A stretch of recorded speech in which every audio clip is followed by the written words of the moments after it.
anytime, just take your time. Honey, I get it, I get it, I get it. Way you got me all in my head. Think I'd rather you in my bed. Whatever it is, you know I can take it. I'm counting the days, how many days till I can see you again. Halo semuanya. Hai, kita dari kelompok 6. Kita mau ngapain hari Di ini? sini kita lagi di Pasar Gede dan kita mau mewawancarai salah satu penjual dawet di Pasar Gede. Ikutin terus guys. Let's go.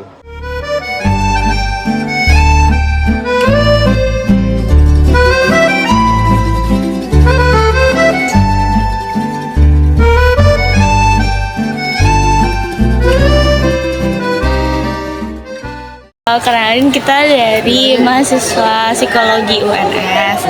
Terus di sini kita tuh mau wawancara buat tugas kewirausahaan. Jadi kita disuruh mewawancarain pengusaha lah, iya pengusaha UMKM gitu.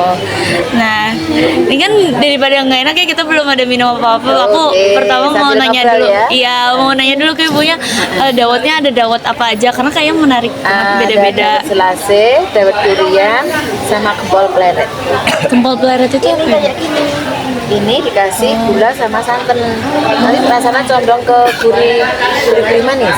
Tapi kalau bestsellernya dawet selase murah. Kalau yang suka enggak ya itu tambahin durian, jadinya dawet durian. Mau pesen dulu Kak? Boleh. Kalau boleh tahu harganya berapa aja? Yang dawet selase sama kempol pleret 10.000. Kalau dawet durian 15.000. Nah, siapa mau dawet durian?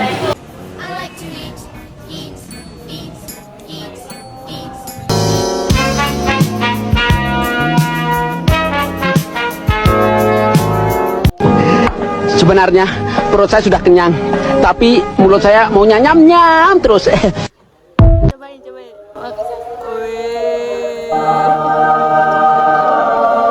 Ibu, kalau boleh tahu ini startnya tuh dari kapan Ibu bikin usaha ini tuh dari kapan? Kalau ibu jualan dawetnya baru 4 tahun. Jualan dawetnya baru 4 tahun.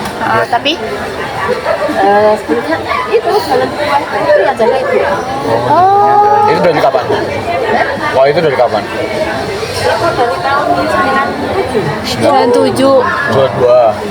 Iya, ini yang pakai durian. Terima kasih Ibu. Kue atau buah? Kue dan buah ya. Kue, buah. Di sini juga Bu, tadi dulu Bu. Kue saya juga. Wow. Terus kalau boleh tahu dari ini sama itu tuh kira-kira berapa kayak setiap harinya tuh untungnya berapa Bu? Tergantung situasi pasar. Gitu. Kalau pas pasarnya bagus ya lumayan. Kalau pasarnya ya biasanya jalan terus gitu. Yang penting konsisten tiap hari gitu ya Bu ya. Paling banyak itu bisa berapa Bu seharinya? Serame-ramenya pasar itu bisa berapa? Kisarannya aja. Nggak bisa ngitung nih. Benar. Kalau rame ibu malah nggak bisa ngitung. Soalnya apa? Udah anunan gini ya. Minum aja ibu izin ke pembeli. Sudah minum gitu. Kan nggak enak tengah-tengah yang layanin. Nah, apa boleh malah enak-enak minum kan? Kan kalau izin kan kita lebih enak. Gitu. Tapi kalau kira-kira banyak porsinya gitu bisa. Porsinya? Iya. Iya ya nggak kehitung nih. 1000 mangkok? Ya kurang lebih bisa. Oh, bisa. Bisa. Ini yang durian. Nah, Lebihnya kalau dalam sehari kayak gini bawa dawetnya berapa banyak? tergantung harinya sama kalau seumpama di Solo ada event ya, itu otomatis kita juga ikut punya andil, punya kebagian rezeki. Makanya UMKM itu di Solo bisa jalan lebih bagus karena apa? Sering ada event, sering ada momen-momen tertentuan kan meskipun dagang kecil tapi membawa rezeki buat keluarga gitu. Iya. Jadi bisa ngidupin orang banyak meskipun usahanya kecil gitu loh. Karena putarannya kenceng juga. Kayak waktu corona itu kan nggak ada event, nggak ada apa-apa tapi muternya perekonomian lah macam. Terus kalau boleh tahu kenapa Ibu 4 tahun lalu memutuskan buat buka dawet juga selain kue, buah gitu?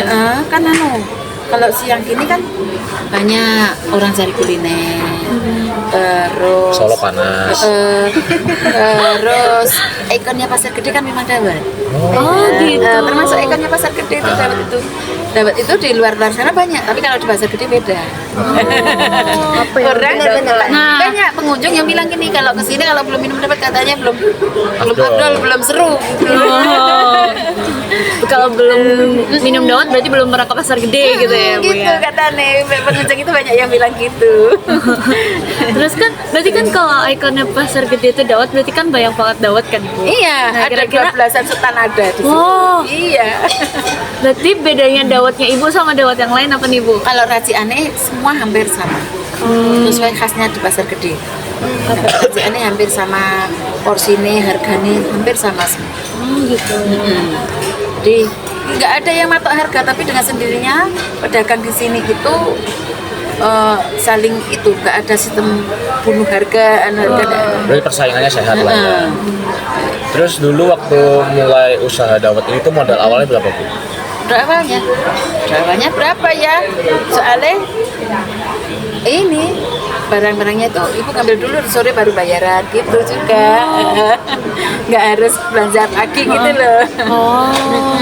Jadi berarti ngambil di orang gitu ya, Bu? Atau gimana? Iya, dititipin.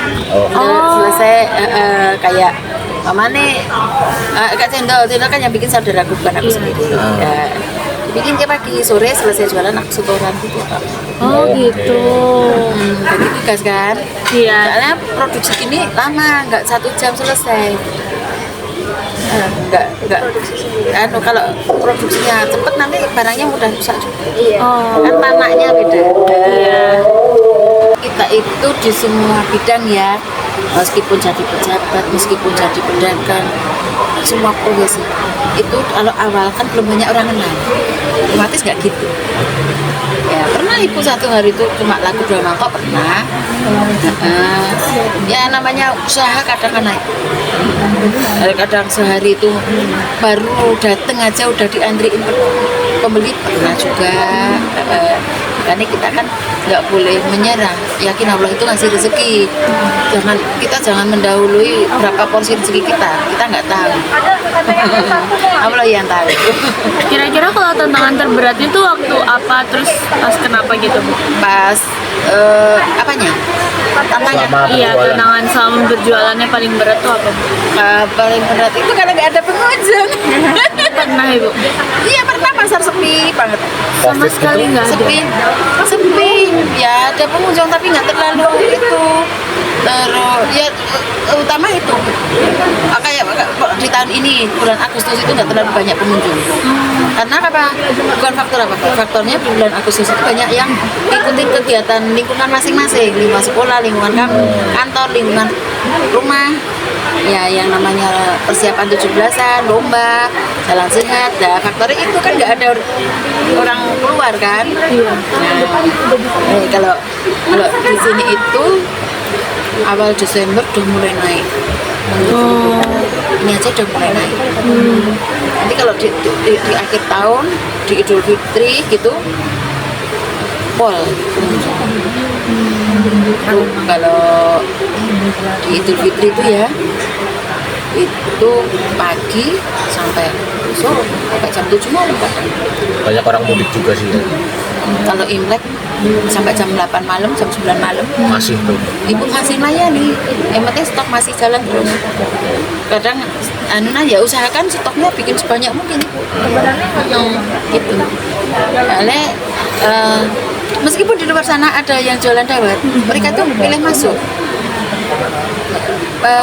ini yang bener-bener di Pasar Gede gitu loh katanya. Oh, yang benar-benar di Biar jalannya. terasa suasana Pasar Gede. Waktu di depan pintu sana ada yang jualan, masuk. Ya Allah itu ngasih rezeki, alhamdulillah. Bungkus gitu, berapa porsi banyak. Bungkus 5, bungkus 10.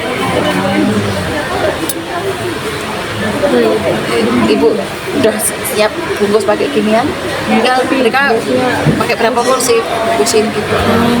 Berarti tinggal ngebungkus langsung. Jalan terus gitu. Nah, kalau ada yang nggak kebagian rasanya nggak enak, kan kecewa. Iya. apalagi yang dari jauh-jauh. Ada juga dari Kalimantan sekeluarga ke sini cuma mau pengen nyicip dawet. Ya bilang gitu, ini satu keluarga dari Kalimantan mau cuma pengen nyoba dawet. Kan ibu juga ada itu, ada ini. Nah, itu kan pasti uangnya masuk tuh kan beda-beda ya bu ya, harusnya didistribusi. Itu caranya ibu nge-manage biar semuanya beneran ke yang seharusnya gitu gimana? Bisa milah-milah, ini uang senai, ini uang dawet, ini uang murah, bisa. Dengan cara apa? Ya tips and triknya gimana tuh? Otomatis, oh ini tadi laku ini masuk ke tempat yang ini. Laku ini tak dikira laku gua, oh masuk. Oh berarti uangnya yang dipilah, uang masuk langsung dipilah. Kan otomatis, nggak usah pakai komputer. Manual tapi ya. Manual. Kan kita kan masih maba ya bu ya, terus kan lulus kuliah juga belum tentu langsung dapat kerjaan gitu kan, siapa tahu kita ada yang mau buka usaha, kira-kira nggak apa-apa. ada nggak tips and trick dari ibu gimana supaya usahanya tuh sukses gitu bu? Orang rintis usaha itu pertama niat, terus jangan malu, jangan menyerah, jangan gengsi. Kan banyak orang masa aku usaha gini gengsi. Ibu aja dulu ya pernah ada yang ngomong nggak enak, tapi ya biarin lah, orang berpendapat boleh kan. Udah pulang sana nih, dulu kira enggak, dulu anak jadi kan jangan malu. Kalau itu usahanya udah oke, kamu kok cuma nggak apa-apa, mungkin suatu hari pindah ke aku yang seperti itu gitu kan. Yang namanya cari nama nggak mudah. Kayak pejabat-pejabat aja yang udah di kedudukan tinggi, dia kan nggak langsung dikenal banyak orang, kan enggak, ngerintis dulu juga. Ngerintis, ngikutin apa, terus lama-lama banyak yang kenal, ternyata kok kamu gini, terus banyak relasi. Semua usaha itu harus punya relasi kan. Usaha apa? Kalau nggak ada relasi ini nggak jalan. Mau jadi pengacara, mau jadi guru, mau jadi apa? Kalau nggak punya relasi kita nggak bisa berkembang. nggak cuma pedagang kok. Otomatis kan gini, kalau Mbak Cantik, Mbak kenal aku, oh ke tempat ibu itu aja, karena aku berarti punya relasi. Nggak ada, terus kamu anakku sekolahnya di sana, gurunya sana enak-enak, relasi, masuk relasi kan, enak. Kan itu harus care ke banyak orang. Kalau kita nggak care, mana orang mau dekat ke kita? Usaha apapun itu pokoknya. Jadi anak kuliah ya nggak apa-apa, harus banyak-banyak teman. Jadi kalau kita butuh apa, mau nanya kan nggak perkewo, nggak canggung, kan udah kenal. Kalau nggak kenal mau nanya, ini kamu datang-datang nanya ngapain? Anak ibu ya udah gede, jadi ya kasih saran gitu sama ibu. Banyak kenal, nggak apa-apa, akrab sama semua orang, jangan pilih-pilih yang diakrabin gitu loh. Siapa tahu suatu hari kamu membutuhkan orang yang tadinya nggak kamu akrabin, kamu lebih membutuhkan. Semua orang, care ke semua orang. Nah kalau buat dawet sendiri tuh balik modalnya tuh berapa lama? Jadi mulai ada untungnya gitu tuh berapa lama? Paling untungnya ya cepet. Kan itu nggak harus nyetok barang kan, kecuali kalau harus punya stok barang kan kita balik modalnya lama. Makanya kayak gini aku harus punya stok barang, kan otomatis balik modalnya harus putar lagi, agak lumayan kan. Kalau ini kan enggak, produksi hari ini habis, sudah selesai balik modal. Kalau habis, Kalau nggak habis ya biasalah.